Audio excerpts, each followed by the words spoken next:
Welcome to the Daily Dish. I'm Shay Pausa. Today in Moms and More, a serious topic, one that we really don't always like to think about. What would happen to your kids in the unlikely event that something happens to you? Wills, trusts, directives, it can get confusing. We went to an expert to help us out.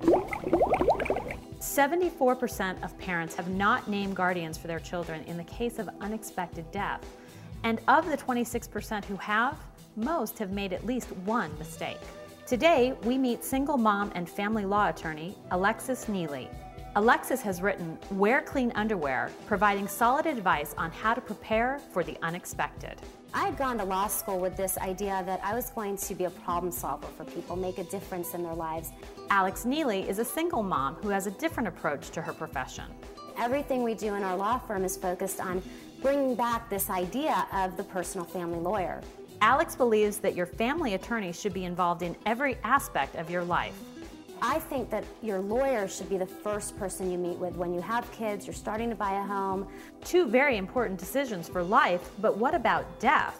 What I discovered as a mom and a lawyer is that there's a huge hole in the traditional way of naming guardians. Alexis points out the 6 common mistakes that people make.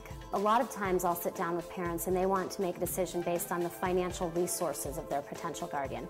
That's the last thing that you want to consider, because as a parent, it's your responsibility to provide enough financial resources and then to leave those financial resources in a way that the right people are taking care of them. And that might not be the right people who are going to take care of your kids. Another one that people often make is they'll name long-term guardians only. And in fact, this is what people have always done for years. You go to a lawyer, you name guardians in a will, and that's it.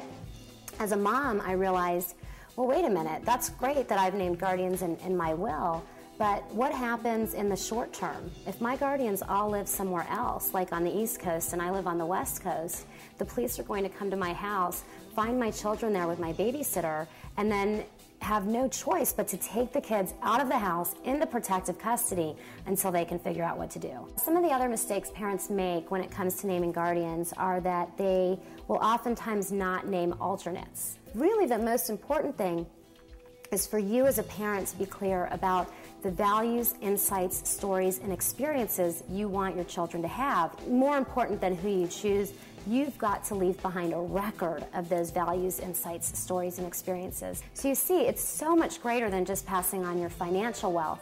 It's really about passing on your whole family wealth.